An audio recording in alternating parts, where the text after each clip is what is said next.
Celtics Ready podcast. Back out to Smart. Fakes the pass all the time. Three. Bang! It's Williams three. Lobs it up for Robert Williams. Should he go? Taylor Brown.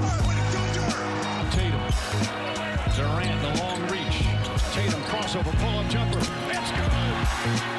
50 points for Jason Tatum. Hello and welcome to the Celtics Reddit podcast. Ben Vallis here. Thank you for joining us. Hope you're doing well. We thought we'd do a quick temperature check here now that we finally know who the Celtics are going to be facing in the first round. Yes, unfortunately, it is the Brooklyn Nets. We've got Celtics Jay joining us for this one. Jay, how you doing, man? I'm doing all right. Maybe I'm in the minority of the opinion here, but I'm pretty excited and I'm stoked about seeing the New Jersey Nets. That's the matchup that I wanted because I think if any team is going to send the New Jersey Nets to the outworld, it should be the Boston Celtics. Yeah, let's certainly hope so. And I thought we should start by looking at this Cavs-Nets game as it pertains to the Celtics. So, Jay, based on what you saw from this one, are you more or less confident heading into this first-round matchup? It sounds like you're more confident, but I want to hear why. I think I'm feeling about the same. Going into this game, I saw what I think I kind of expected going in, which is that this is a Cavs team without really their best defensive player. That would have been a really big difference maker. And they've got a lot of young players that are just really starting to scratch the surface of what they can do. I mean, Garland, that dude's a player. That dude is a player. But they just didn't have the weapons to be able to match up with Kyrie and with KD. And again, that's predictable. But the Celtics are not the Cavs in any way, shape, or form. Yeah, absolutely. I mean, just looking at the defensive numbers alone, the last 15 games of the season, the Celtics had the number one ranked defense and the the number one ranked offense. If you look at the Cavs side of the coin there, the Cavs 24 ranked defense and the 17 ranked offense. So it's difficult to sort of, I guess, draw comparisons between the Cavs and the Celtics as to, okay, like how would the Celtics have reacted in those situations throughout the game, because they're just completely two different sides of the coin to continue with that analogy. But having said that, Jay, there must have been some things that for you were a cause for concern.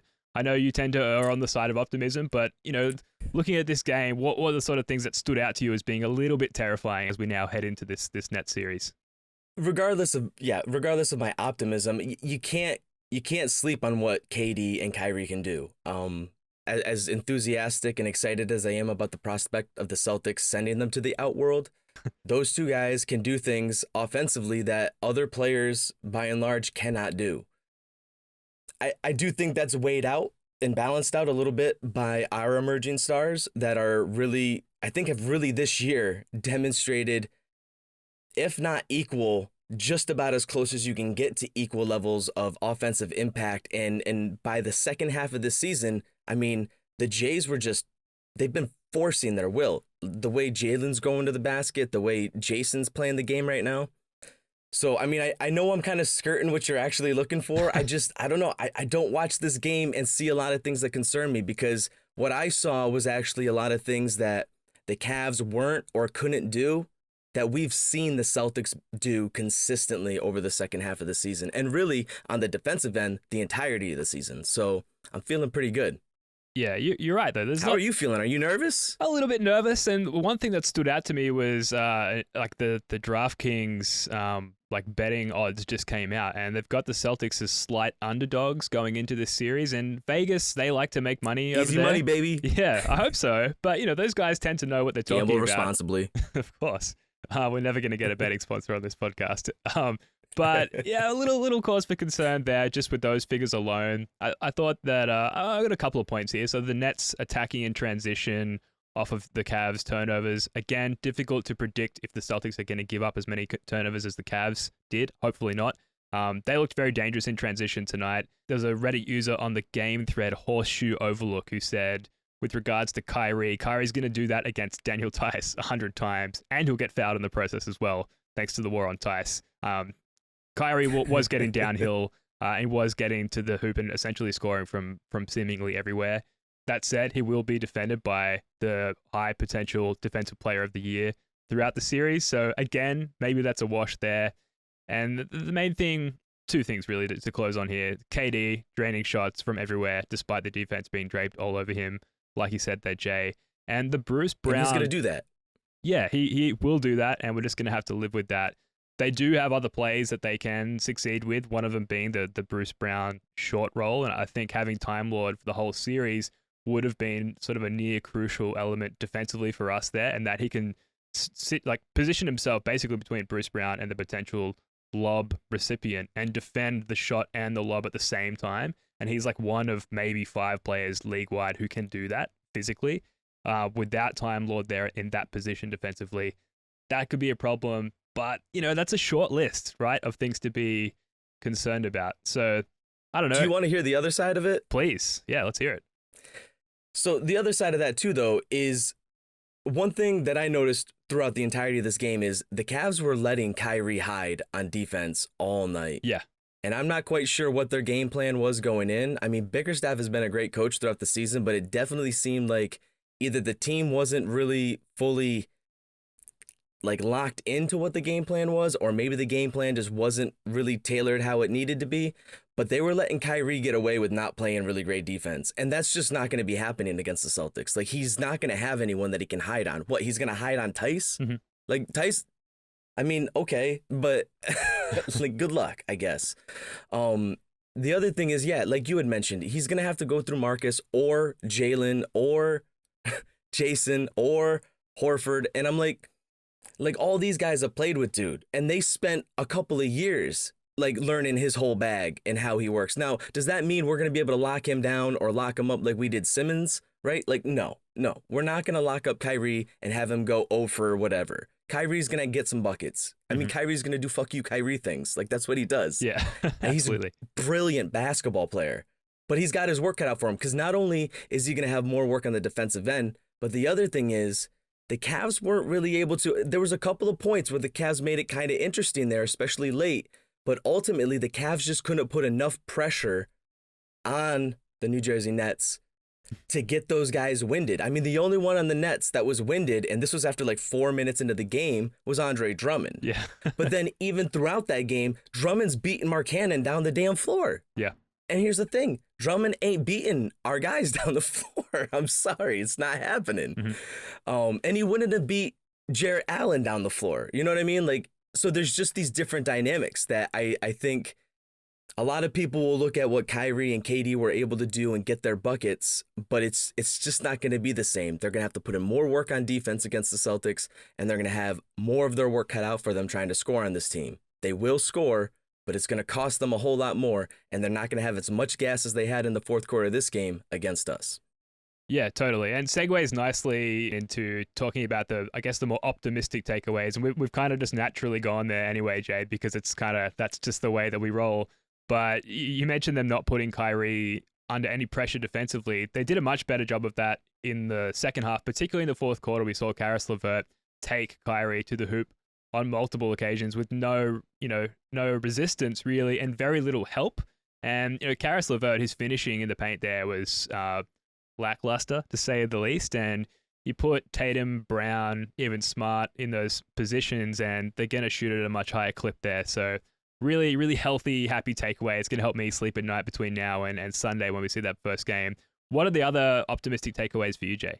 Well, one of the things is the coaching dynamic. Like I mentioned a little bit, it seemed like either the game plan wasn't perfectly tailored, or maybe the team just wasn't fully engaged or locked into it. But another thing that stood out to me was at one point during one of the timeouts when they let the audience be kind of tuned in to Bickerstaff. I overheard him say, and I'm forgetting all the exact context, but my point is that it doesn't matter the context, but the words "we don't have a chance" came out of his mouth when he was talking to his team. And I don't mean to overstate, because he wasn't telling his team that they don't have a chance. He was saying, if we don't do something, we don't stand a chance. But when you're in a game like this, I don't care what the circumstances are. Psychology is a real powerful thing, and belief is a real powerful thing for good reasons and for bad reasons. And so when you even put that language in your players' heads for whatever reason, when those kinds of words come out of your mouth, it wires differently. And those are not the kinds of statements that will come out in any context from Ime. You just will not get any of that nonsense. Sure. And that feeds into the whole culture that's kind of grown with this core as well. Like even before Ime got here, like that's Marcus and Jalen's and Jason's MO at this point, Horford's MO at this point. Like they don't quit. Like they'll take an ass whooping. They've done it. They've taken an ass whooping, but they don't quit. And this year has only taken that to another level. And so I think there's a level of resolve that Ime brings to this squad and generates and exudes through these players out on the court that you don't see in a lot of other teams. And it's special when it is there. I think we see it a little bit with like Monty Williams and Phoenix. And I think we're seeing it with Ime and the Celtics. And that's something that I'm not sure Nash has been able to fully cultivate over there with the Nets. So we'll see. I mean, ultimately the games have to get played, right? And so I'm not trying to like be totally overboard, but hey, if we're going to go into a playoff series, I'm going in ready and excited. It's going to be a great time. Yeah, I'm looking forward to it somewhat nervously because it is Kevin Durant. But I think you made a really good point there with the whole Ime Udoka thing and the coaching side of things. And a lot of people have been nitpicking that, Udoka is a rookie head coach and we don't know what he's going to be like in a playoff series. And there might be some element of truth to that, but he does have a lot of playoff experience with the Sixers and the Nets, previously with the Spurs, and quite successful experience with the Spurs as well. Part of the very healthy, flourishing Greg Popovich coaching tree. So yeah, it's his first go of it at the helm, so to speak, but it's not like he's never been in the room for a playoff preparation discussion or been on the sidelines for playoff coaching. So he has been there in a sense, and he's been there for us all year as probably the runner-up coach of the year. So I think there's lots to be confident and hopeful about from the Udoka perspective. Sticking with other points of optimism, the KD less the lineups without KD. Let me just hit one more thing that you kind of brought up, because I think there's one more level to something you brought up, which is that Ime has some intimate experience working with that Nets team, right? Like, not only have our players spent time learning like the ins and outs of playing against Kyrie because of their time with him, but Ime spent time with that entire squad, that coaching staff, those stars. And so he's also got intimate knowledge of what they're coming into that game with. And he's obviously going to equip these guys with what he feels they need to know and understand in order to be effective and impactful against these guys. And I think it's an important point that's kind of been underappreciated to this point. And I want to throw some credit out to user Chrismatic13 and the sub, because he did just throw up a post that was speaking specifically to that point. And I think that's something that, whether it ends up getting acknowledged in the media coverage going into the series or not, that it does have some weight to it, and I'm grateful for it. Yeah, absolutely. Me too. A good call out. Another Reddit user comment. We'll stick with the Reddit users for a second here. This is from 18JBJT. The Nets will have a tough time with a team that has an offense. End comment. And if you look at even the sort of struggling offensively Cavs tonight were getting good looks. We talked about Karis LeVert getting into the paint. They were getting wide open threes, Marketing getting lots of wide open shots, Kevin Love as well. The Celtics are going to be able to generate even better looks than that, and they have the personnel to knock down those looks or to make the extra pass or to exploit those opportunities. And the Cavs just weren't able to do that. It's not like it's been a strong point for them throughout the season. One of their best players is a rookie. He's been great, but, come crunch time, come playoff time, it's not necessarily something that you can rely on. A real promising takeaway, perhaps the most promising takeaway. And they've had some really unfortunate injuries. Absolutely. Yeah. It's fun to imagine what that game would have looked like with Rubio and Jarrett Allen and Okoro, I guess, on the court as well. Time. But I don't think they would have been in the play-in game. Yeah, I'd say so. Yeah, absolutely. The other thing is the KD-less lineups are not particularly terrifying, Jay. Like, we saw it. KD went to the bench, I think, early in the second quarter. So they dropped 40 in the first quarter, and people were writing the Cavs obituary already at that point. Then the second quarter, KD goes out, and even when he comes back in, it's like they struggled to get that momentum back. And up until the final minute of the game, the Nets only scored 10 points, and then Kyrie comes in and scores like a quick 7 points or whatever it was in the final minute to make their quarter total somewhat respectable. But that was a nice early game bed shitting. Nice from the Celtics fan perspective in that we want to see that. So not a lot that they can really hope for with KD on the bench. he's going to play a lot of minutes. He played a lot of minutes in this game, and he's going to have to be good in all of those minutes and then still rely on some of his teammates for the Nets to have a chance against the Celtics. I'll call it right now. Once they get to their elimination game, he's going to play the whole game through. Oh, yeah, definitely. He's going to play every minute of that elimination game. Yeah. Unless it's a blowout. And then they'll probably sit him once there's 2 minutes or whatever. But yeah.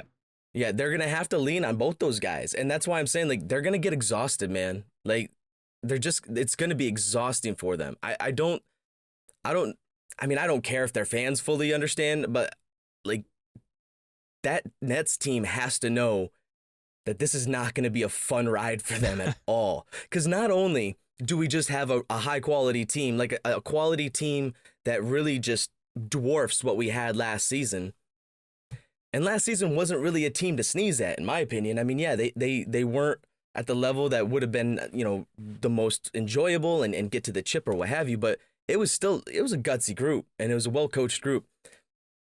But yeah, these guys, they are going to get worked, and every minute of it, because Ime's been getting these guys conditioned to be 7-8 for a game for this whole season. I mean, he's basically been playing a playoff lineup all season. And, there's some that would kind of worry a little bit about that. Maybe that's a Thibodeau syndrome and we're just going to wear folks out. But guys aren't playing 40 minutes. He does seem to have a pretty decent balance on it. And he's also everyone just seems in freaking remarkable shape. Yeah. I'm not saying that we've had years where these guys haven't been in shape, but Marcus, I think, is one of those guys that, and listen, I'm the biggest Marcus fan, but I'll also acknowledge Marcus is the one guy on the team that I think sometimes, will be in and out of conditioning at different times. But this season, I mean, from the jump, this guy is not messing around. Yeah. He's just been, he said, the model of it. He said he feels the best he's ever felt, which is, music to our ears as Celtics fans. We're about to have to defend Kyrie Irving and switch on to, potentially. So you better be ready, because you're listen, if he gets the defensive player of the year, this will be his opportunity to just show the entire NBA world why. And if he gets snubbed, which would be criminal in my opinion, he'll be able to just show how ridiculous voting against him was. Totally. Yeah. Either way, it's a win-win for us, that is. So a couple of other points of optimism I want to rattle off there, and then I'll throw it back to you, Jay, because there were so many, I think, coming into this game. One of them is just the end of the game and how much of a struggle it was for the Nets to pull this one out against a limited Cavs team, limited in their capacity offensively and defensively, limited in their personnel. It took a bit of a stand there at the end for the Nets for them to pull this one out. And, we've already talked about the dramatic differences in quality between the Celtics and the Cavs. If that's what a game looks like for the Nets against the Cavs, it's not like for like, but the obvious takeaway is that it's going to be, a lot harder for the Nets to win against the Celtics. So huge optimistic takeaway there. The other one being that Seth Curry, as much as I do not wish poor health on anybody ever, he does not look like your mum and dad's Seth Curry, right? He looks like a new, very, very limited injured Seth Curry. And while that's bad for him, and I hope that he gets better soon, very, very good for the Celtics. Yeah, I mean, it limits, a really potent potential weapon for the Nets for sure. And then they got to lean a little bit more on guys like Patty Mills, who also can be a really effective player. I mean, that guy can get hot from deep. You let him get going, and he can be as much of a problem as anybody. But if you can keep him from getting going, then, he's certainly a little bit easier to contain than Seth or Kyrie. So,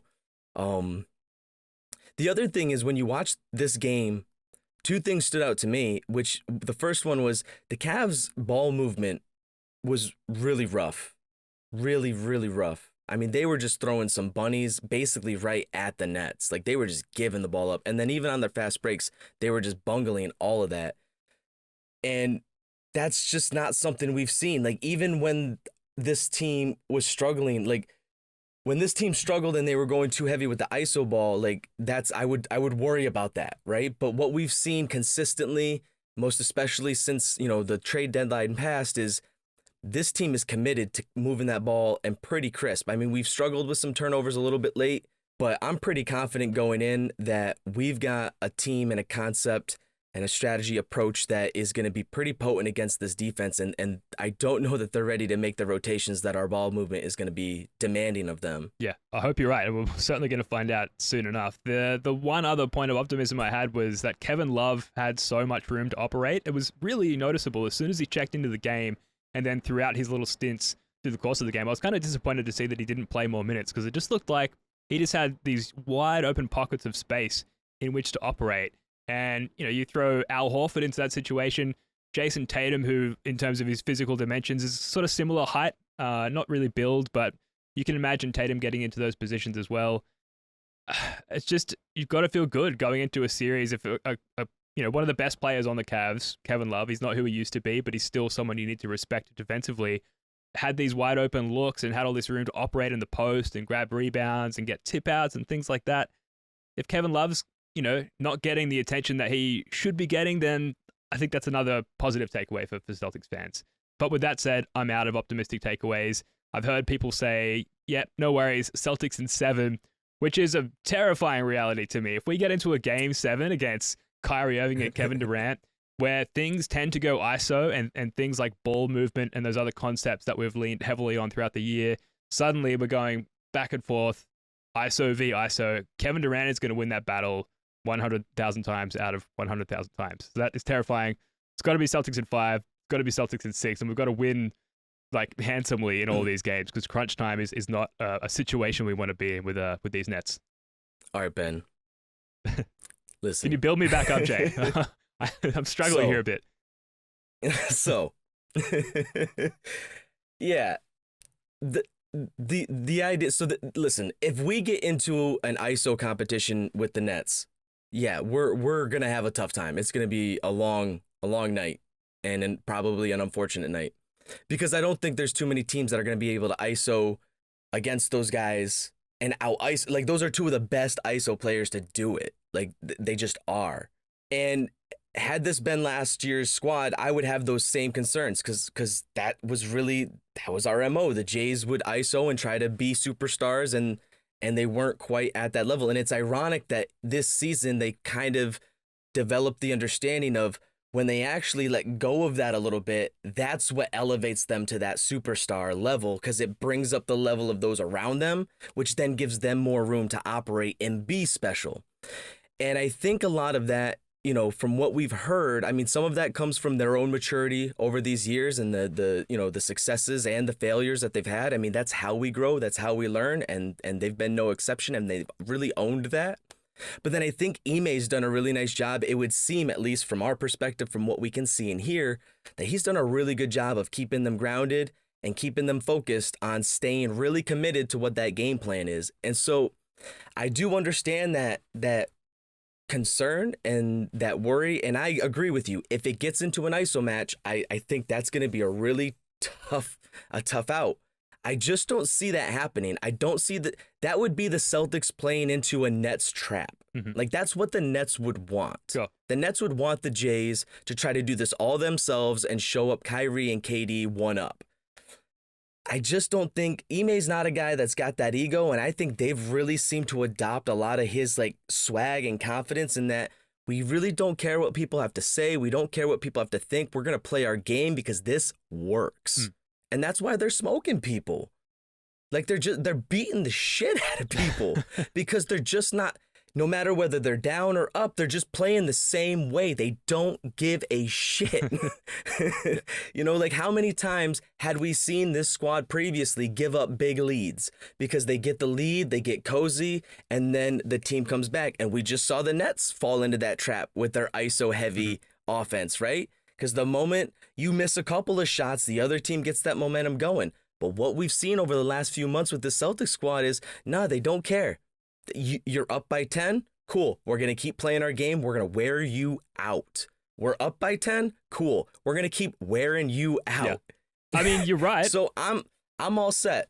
You're right, particularly with what we've seen in the regular season. The problem with this dominant stretch, and I'm not the first person to say this, is we've seen so little crunch time. And crunch time is almost the one unanswered question for the Celtics going into the postseason. And it's a myth.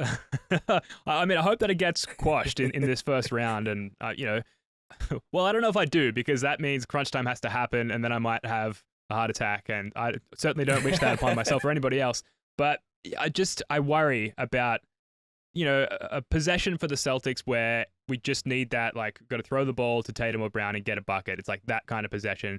And I just haven't seen enough of that, particularly in high-stakes situations, to feel confident or comfortable going into those situations. And you look at the Nets on the other side, Kyrie and Durant, long storied careers of doing exactly that. And furthermore, a pillar for the Celtics has been their heavy switching defense. What are you switching on in an isolation possession? There's no screens, there's no switch opportunity, and so they just get a mismatch. They ISO on that, and that's it. If they ISO in the middle of the court and spread their offense, all of our defenders are completely taken out of the play. You're looking at multiple consecutive possessions with KD or Kyrie going one-on-one against a defender, possibly of their choosing if they set it up nicely enough. And that's what worries me, that they're going to take us out of our element, take us away from what we do best, and then just beat us with experience. So it could happen. Damn, I was meant to get all optimistic on this podcast. Right, let's sorry. let's all right, but so let me help you out. Let's think about that for a second. Now, me personally, I think the whole, do we have experience in crunch time? And if you don't have experience in crunch time, you're going to be at a disadvantage. Like, I think that's a bit of a myth. I think it's a little bit of a trope. These guys have been playing competitive basketball their entire damn lives. There's certain players seem to do really well in those high tense situations.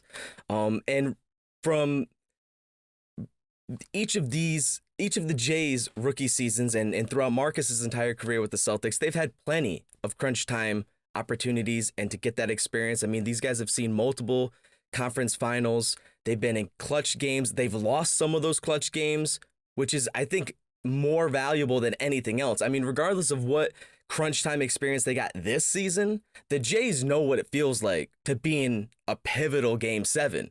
They were a Game 7 away from the finals. Sure. So, like, the whole crunch time dynamic on its own, separate from any context, I think is a little bit overplayed sometimes. But even in this context, I just don't even think it's applicable. The other thing, though, is let's even go there, though. Let's think about that crunch time. Last, 2 minutes of a game, it's close. Each team has 5 players on the floor. Who are the 5 players on the floor for us in the final 2 minutes of a crunch time game? Closing lineup, okay. The Jays. In this situation, we're looking at no Rob. Okay, so we can probably rule him out. So it's the Jays, it's Al Horford, it's Marcus Smart, and probably Derek White. I think in terms of people who, as much as I personally would prefer a bit more shooting out there, I think it comes down to who Ime trusts, and I think that's the 5. Would you agree? I do. I think it'll be either, like you said, I think it'll either be White or it'll be Grant, depending on sort of the needs of the moment and what lineup maybe they have out there. I'm guessing their closing lineup, depending on who's playing better of their bigs, it'll be Claxton or Drummond. If it's Drummond, then whoever we have that's a big is going to be like sprinting past him every damn possession. Mm-hmm. And if it's Claxton, he was able to take a lot of advantage of a Cavs team that just doesn't really, I think, have equal athleticism. Yeah. And so they were able to really capitalize on a lot of that. And the other point, so going more into that, though, not to go on a tangent, to stay where we're at. So go to that 5-man lineup. Let's say it's White. Where's the mismatch? I mean... like that you're terrified of, right? The granted, mismatch is... D White ends up on KD. That's not ideal, but it's not like Kyrie on Giannis. Yeah. Right?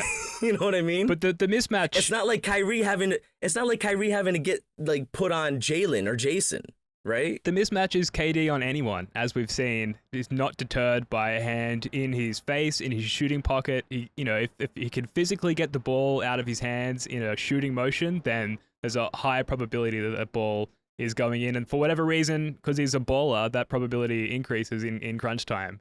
And, they have that superpower. We do not, I think. Support for the Celtics Reddit podcast is brought to you by Manscaped. We are happy to introduce them as our first sponsor.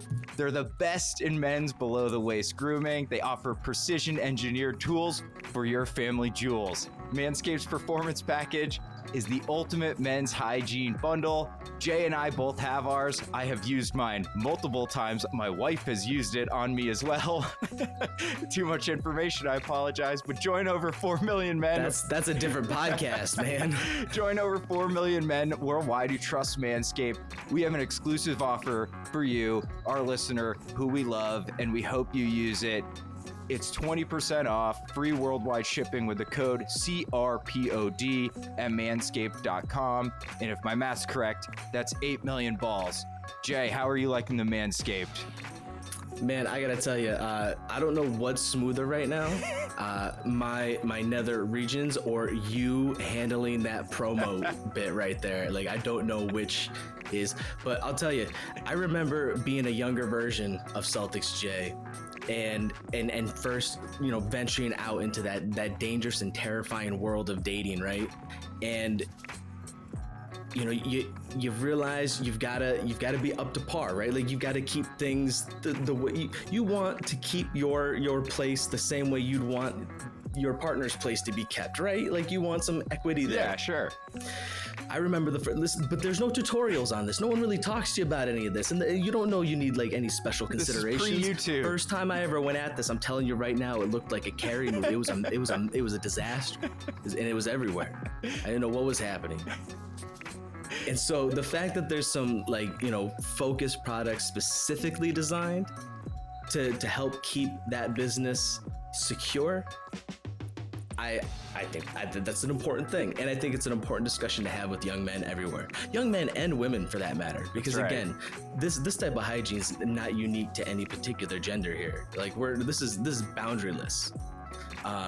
What I really like about it too is I've gone through so many trimmers in the past that just are like these flimsy plastic, cheapos, man, ridiculous. That's not nonsense. The case. These are like, and I travel. I'm on the road all the time. I can't be having that kind of mess. Yeah, I know. And so the fact that this is just like a well-made, you can feel it. Like, it just feels like it's well put together. It's got the right kind of heft to it. And I also dig the fact that it's waterproof, and I don't have to try to hover above the freaking toilet every time I'm trying to what I'm saying? Like, that's a delicate. I'm not as coordinated and well balanced as it was as a younger Jay. That's right.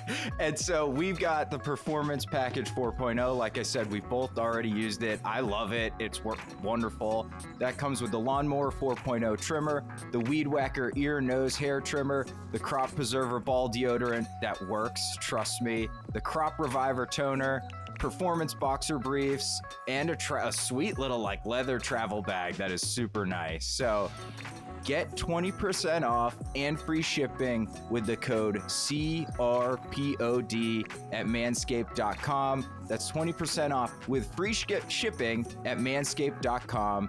Use our code. That's right, we have an advertiser, CRPOD. Unlock your confidence and always use the right tools for the job with Manscaped. I mean, teams have been beating him since he left the Warriors, though. You're right. You're right. I mean, I get it. You're totally right. Like, KD is ridiculous. Like, he's a whole different kind of level of offensive player. And defense, like, he's a good defender too. Let's not sell him short. He is phenomenal. I'm not trying to be ridiculous and undersell that. But, he can get matched up with like anybody on that Cavs team, and it's a mismatch. It's like someone that just can't even hang. I just don't see a player that's that exploitable on this squad. And on top of that, this team, the Celtics, have a scheme that throughout the entirety of this season has demonstrated a capacity to really mess shit up for opposing teams, regardless of who the superstars are. Like, what players this year were able to do the things that we had been watching other star players do to us over the last 3 seasons? And maybe some of this is like we're traumatized from those experiences, right? That's a huge part of it. We were always the team. Yeah, we were always the team that the other player's best player or second best player would just go off and have a career night on. Like, even Kemba was a guy that would just destroy us. That being said, it was typically and usually against Kyrie. Just saying. But it's just not the same. It's just not the same. I think KD is going to get buckets. And right, you don't want to be in crunch time if you can avoid it with him, because there's going to be the risk of getting beat at crunch time. But I think it's not as lopsided as it even was last season because Tatum's a different player. Jalen wasn't even in that series, and he's a different player. So now he's in the series, and he's a different player. They've both taken their playmaking up to another level.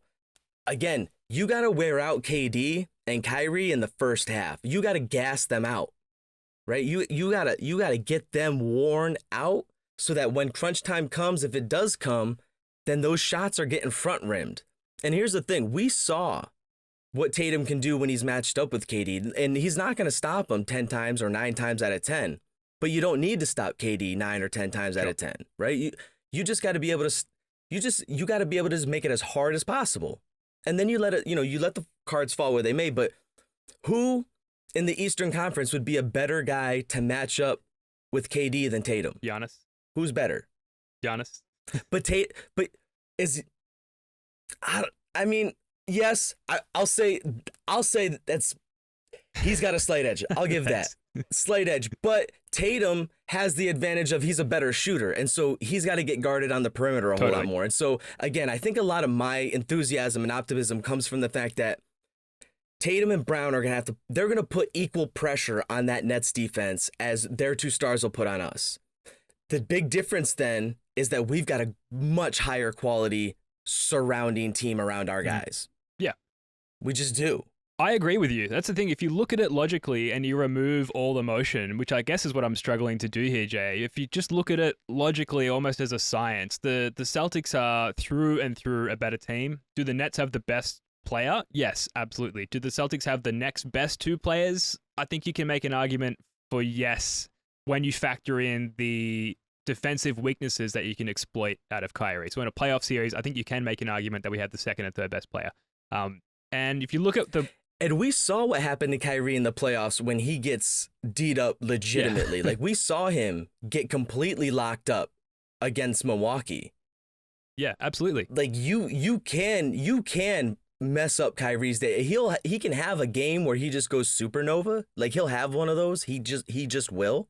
But I mean, let him. All right, steal a game. Yeah, I guess I was a little shaken by the DraftKings odds that the Celtics are now slight underdogs. Like, you know, like I said, folks in Vegas, they like their money. They tend to know what they're talking about when they set these odds. And they're trying to make money. Yeah. I mean, you're right. And I'm not a big enough gambler. And the NBA is trying to make money. Yeah, for sure. Yeah, I mean, you are right. I do agree with you, and I've felt completely confident all season. Like we've talked about it on the podcast multiple times. Like, bring on the Nets. Yeah. Bring on. It's like now that they're finally here, I'm like, oh shit, that's the Nets. You know, so, but I do agree with you. I should be presenting myself as confident as I have been feeling up until this moment. So a little shook by the odds there, but I do agree with you, Jay. I want to drop a little stat here for you. A nice little chunk of stats. This is from Half Court Hoops, who just released a really good write up on like the technicalities and the strategies for both teams going into this specific Nets Celtics matchup. Regarding the ISO stuff that we were talking about and on our switching defense, there have been 13 players in the NBA who have defended ISO possessions over 100 times this season, with the Celtics having 3 of those players on that list. And that's Al Horford, Grant Williams, and Robert Williams. Horford ranks 2nd, Grant Williams ranks 4th, and Rob Williams ranks 7th on that list, all holding their opponents to under 0.89 points per play. So, you know, here I am, Jay, worrying about defending isolation. We've got 3 of the top 7 isolation defenders. Rob is unfortunately going to miss maybe some or all of the series there. But just if I took any listeners too far down that road of worry, hopefully this sort of helps bring you back a little bit. Any other thoughts there, Jay, on like strategy or anything like that going into the series before we move on to the Ben Simmons news? I think it's just got to be, you know, we've just got to trust what we've been seeing. And I totally get it, because we've seen a lot of disappointment after a lot of enthusiasm. We've had a couple of years where it seemed like it was just written in stone that we should be destined for greatness. We had some really great teams and rosters get assembled, and we got really let down. We got really disappointed. And it's hard, I think, after an experience like that and multiple experiences like that, right, to open yourself up to love again. Like I totally Been get traumatized. it. You're right. I totally get it. But you know what? You got to enjoy the ride. You know, like the roller coaster, it's only fun if it's scary. You know what I mean? Like the stars only shine in the darkness of the night sky. You know, like it's you gotta take it. It's part of life, and you gotta. I think for me, I just try to enjoy all aspects of it, and if I'm gonna be emotionally invested, for me, I at this point now, I try to always sort of compartmentalize that the emotionality and remind myself that, considering how I emotionally respond to this team during all these different types of experiences, whether it's up or down, is an opportunity to practice how I manage stuff in more serious circumstances outside of it. You know what I mean? Like it's a training ground, and it's amazingly enjoyable, because it's the greatest game in the world. Yeah. I don't know why I'm built this way. I'm almost the opposite, where things in life come up, and I can deal with those things in real life because you don't want to be built like me, I promise. I just, for whatever reason, the things that affect the Celtics affect me on an emotional level. Nothing beyond that, but on an emotional level, like I feel that stuff more than most other things in life. Yeah. I guess that's why we're here doing this podcast, right? Because that's who we are as people. It is real. I kind of buried the lead there, Jay, but Jeff Goodman, who is a basketball analyst, quote unquote, at Stadium, says the plan is for Ben Simmons to return to action in Game 1 of Round 1, that's against us, of the NBA playoffs. That means that Ben Simmons could potentially make his debut at Boston on Sunday, should Brooklyn win tonight. Of course, they did. Then again, Ian Begley, who I think is quite closely tied in with the Nets there, he reported yesterday that Ben Simmons hasn't even started sprinting yet. Jay, I'll get to you in a second, just very quickly. There's a Reddit user comment from Isaac F5 who said, how can you go from doing only no contact workouts to playing in a playoff game in the span of a week? It seems somewhat far-fetched to me. I agree. It's a little dodgy there, Jay. What do you think? It's a little dodgy. Extremely dodgy. I mean, what is going on there? It's, yeah, listen, so Ben was cracking me up in this game because Ben Simmons, that is. You were cracking me up too. You had but Ben Simmons, this dude is on the bench and he's doing golf claps throughout the entire game, but he's not like, there's no smile. Like this dude is so dead. Yeah. Right? And maybe he's just that focused. Maybe he's just laser locked in, right? Maybe he's just, Doubt it. And he's wearing Celtics green. Like it's really hard to get a read on where his head is at. He's wearing like Celtics green, lambskin. He likes the sensation of feeling like there's nothing there. Maybe there's nothing there. I don't know. I'm not here to judge. I'm not here to speculate. That's the national media's job. The idea of him coming back from the injuries that have been reported, especially the back stuff.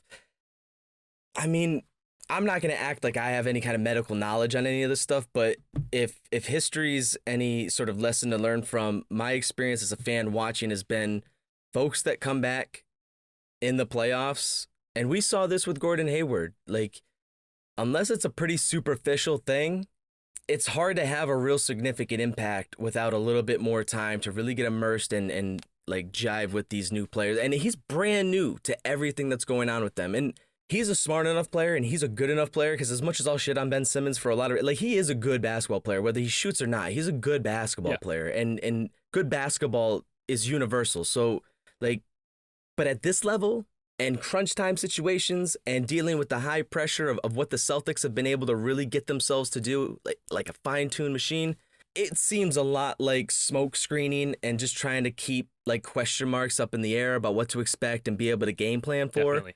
Ultimately, I mean, I just don't think the Celtics care. Like, if Ben Simmons wants to come, the Celtics have shut down Ben Simmons before when he was alongside Embiid. I don't think the Celtics are scared of Ben Simmons at all. And they're sending all this PR stuff out that he's shooting and he looks great. Okay, We've seen it before. I want to see it. We've seen it before. Oh, let Ben Simmons show up game one and come out shooting shots. I love it. Yes, let that be their plan. That is great news. Yeah. And you know what? If he proves me wrong, I'll be the first one to come on the pod and be like, I'll eat my crow and I'll take the L. Like, I will. I don't believe it. I'll believe that when I see it. If we lose because Ben Simmons was the tipping point, we might just have to shut the podcast down. I don't know if we can come back. I don't know if we can do this anymore. We're done. We're done.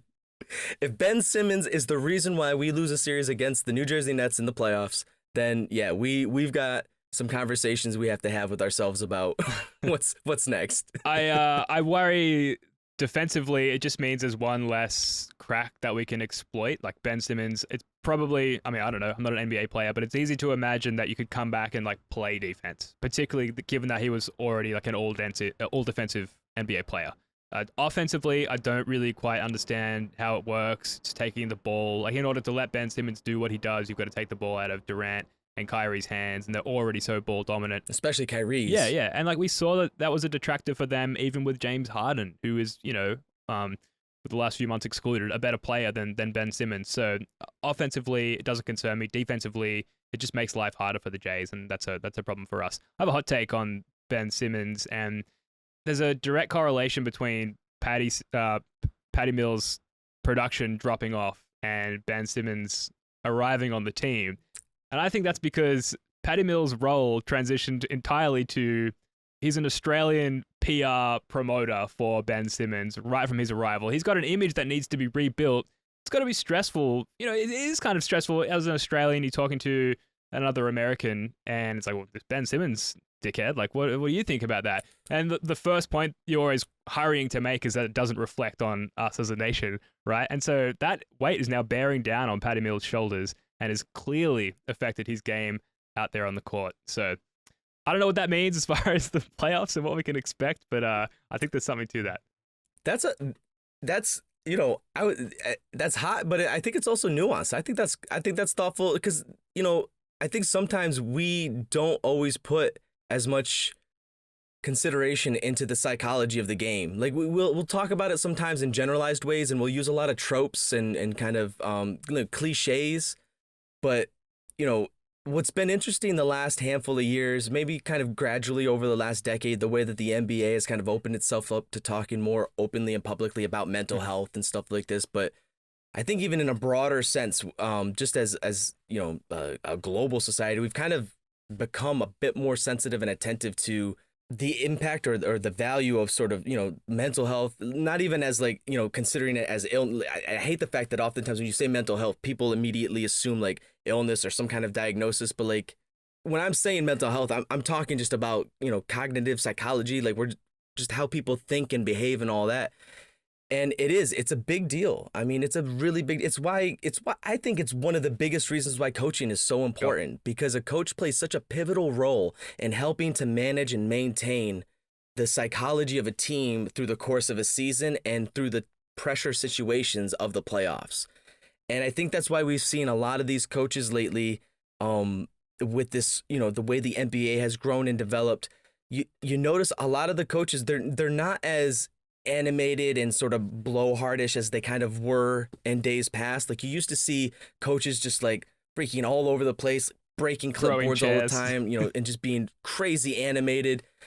And I'm not, you can still see coaches get worked up but it is different now. You're seeing a lot more composure. You're seeing more steadiness. And I think that's a really good thing. I think, I think, and your take brought that to mind because you're speaking to something I think does deserve a higher level of consideration.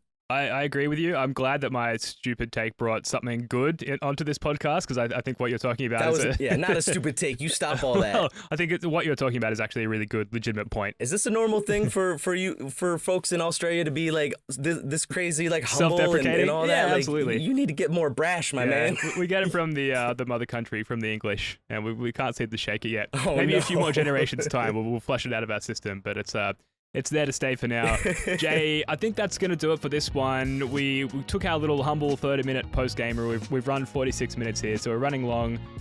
We will, of course... Don't put me on a pod and think it's going to be short. I apologize. Apologize.